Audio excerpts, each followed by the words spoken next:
Kakadosh Boker Tov, we're going to be continuing with Daf Lamed He Amud Aleph, Shavua Tov, 35a1. So we finished off, right, the Shabbat's Daf by saying that we were actually lacking part of the Braita. This is what it means to say. If you placed it inside, if you put the Eruv inside of a migdal, inside of this tower, and then you closed it, and you lost the Mafteach, it's an Eruv. But one of these words, Yom Tov, only on Yom Tov. Aval b'Shabbat, on Shabbat, en eruv. It's not a good eruv. Nimtza mafteach, if you found the key, ben ba'id, ben b'sadeh, it doesn't matter whether it was in the city or in the field, en eruv. It's not a good eruv. Eliezer says, ba'id, eruv. In the city, the eruv is an eruv. B'sadeh, if it's in the field, en eruv. It's not a good eruv. So ba'id, in the city, eruv. Rabbi Shimon, it's like Rabbi Shimon, the Amar, that he says, whether we're talking about gagot, chatzerot, and kapifot, which are basically the roofs, the courtyards, or the kapifot, which are the storage houses of wood, it's all one reshut, so therefore you could transfer. Basadeh, in the field, it's not a good eruv, kirabbanan, like the Rabbanan, and that's where we finished last shiur. Okay, now we're starting the new part, right, that we had to start now. Rabba and Rav Yosef both said, Hacha, what are we dealing with? B'migdal shel etz askinam. We're dealing with a migdal of etz, which is basically a concept of a migdal of wood, right? This is a tower which is made out of wood. Okay? So it says the more savar, because more holds, the Tanakama holds, right? That even a migdal gadol, yeah, he says a migdal which is big enough, right? I was just checking if we have any pictures, but we don't have any pictures until Mem Aleph, right? That, right? He says klihu, it's a utensil. The binyan bekelim. There's no construction to do with utensils, right? There's no stira bekelim also, and therefore, since it's permitted to take down this migdal on Shabbat and Yom Tov, take out the eruv, it's a good eruv. Umar savar, but the other one holds no. It's an ohel. It's like a tent, and since it's an ohel, it's like a tent. So therefore, what happens is that you're not allowed to destroy it on Shabbat and Yom Tov mina Torah. And therefore, it's not a good eruv because you can't access your eruv. Okay? Uveplukta dehani tanayim, and it's a machlok with its tanaim. The tanam, as we learned in the Mishnah, hikish al gabe shetat tevah migdal. If you came and you started hitting with your fist on a shedat tevah migdal, which is basically on one of these caravans or these closets or things like that, to mean it's going to be tameh. Why? Because you moved it from its place. And the Nechemia of Rabbi Shimon says it's tahor from his set. Remember, we're talking about here a zav. A zaval is a person that had a seminal discharge, and therefore it becomes tameh. So therefore, if he's going to touch these things, it's going to make it tameh. So says the Gemara, are we not dealing with it? This is a machloka between them. More savar, one of them, the Tanakama holds that this migdal, even though it has arba'in seah, it's a utensil and it's mekabel tumah. More savar, and the Nechemia Shimon hold that this migdal, if it has 40 seah, it's an ohel, and therefore, since it's an ohel, yeah. So Amar Abaye says, the Tizbira, is it logical to say that? Right? V'atanya, we learned in a Braita, ohel v'nisat tameh, kli v'eno nisat. Yeah, which means like this. We learned in a Braita, a zav that comes and he hits on top of an ohel, right? V'nisat, and it moves, it's going to be tameh. If he touches on a kli, a very heavy utensil, right? V'eno nisat, and it doesn't move, it's going to be tahor. The Ktani Seifa, and we taught the Seifa, Vima Yunisotin, if it would have moved to Meim, it's going to be Tameh. Zaklal, this is a general rule. Nisat Mechamat Kochov, it's going to move because of his strength, it's going to be Tameh. Mechamat Re'adav, it's going to be because of Re'ada, of the fear, or the basically, it's, moving because of that, it's going to be Tahor. Yeah, meaning that when it's here, it means fear, meaning that you bang something, and then because of that, it caused it to move, but it wasn't because of your koach. It's going to be Tahor. But rather Abaye says, according to Abaye, according to everybody, if you moved it because of your own koach, it's going to be tameh. Mechamat re'ada, if it was because you caused the effect, it's going to be tahor. But here, we're talking about re'ada because of your koach. Meaning, you hit here, and because of your banging, everything moved. Right? But you didn't touch it directly. So because of that, that's what we're dealing with. So says the Gemara, this is a machloket. More savar, more holds, heavy asset, it's considered that you moved it. More savar, it's not considered that you moved it. So what are we doing in our Mishnah?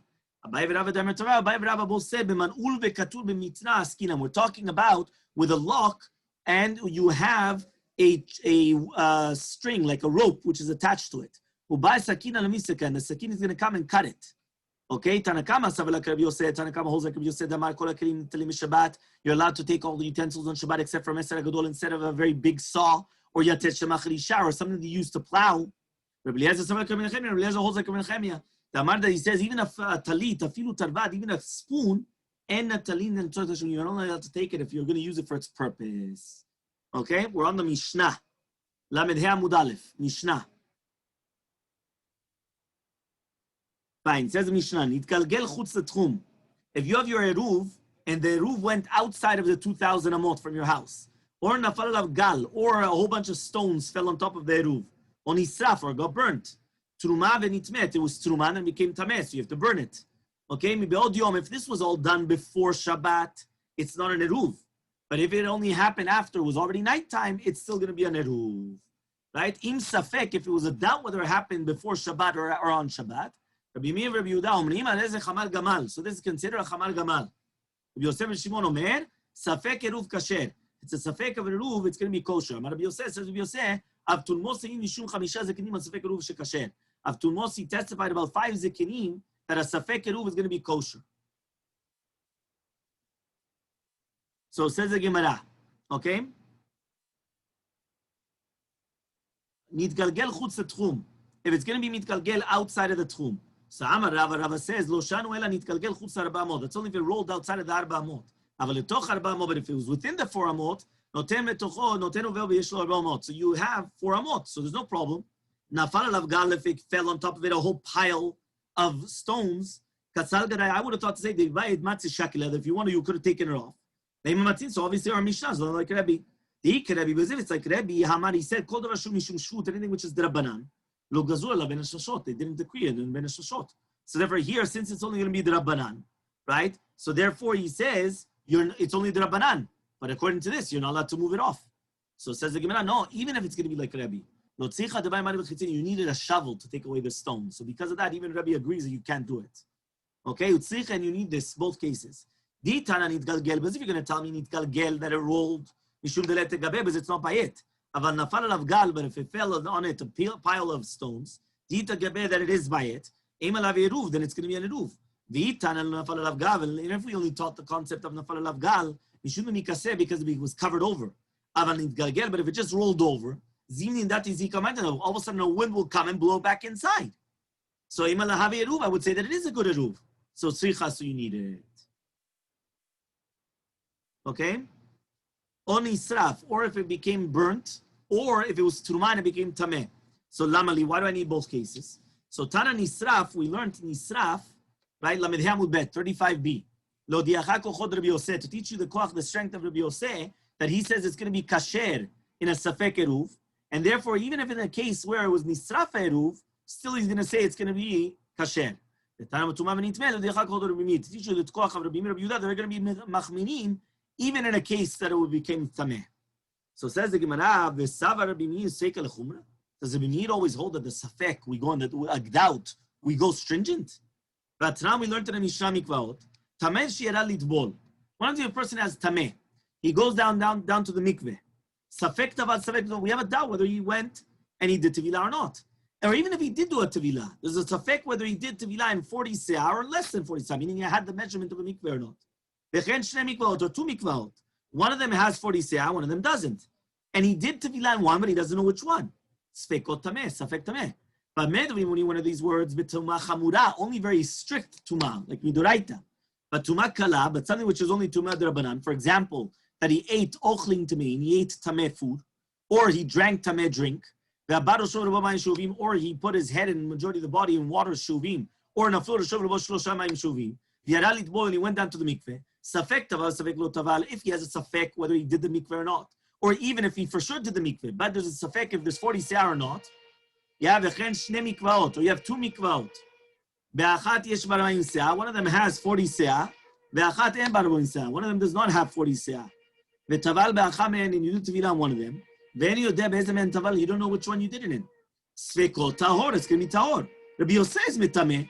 So you see from here that Tanakam, which is Bimid, he says it's tahor. Only Rabbi Yosef says it's mitameh. So answers the Gemara, Kasavar Rabbi Meir Tchumin Doraita. No, Rabbi Meir holds that Tchumin is Doraita. So since it's Doraita, it's not the Rabbanan that we just mentioned here. Okay? Fine. Okay. The Kasavar Rabbi Meir Tchumin Doraita. Does Rabbi Meir really hold that Tchumin is Doraita? But now we learned in the Mishnah, if he cannot be mavliya, which means he cannot come and put it within the 50 amah, bezu, Amar Rabbi Dosa ben Rabbi Yonai ben Shum Rabbi Meir, Shamati shemekardim be'arim.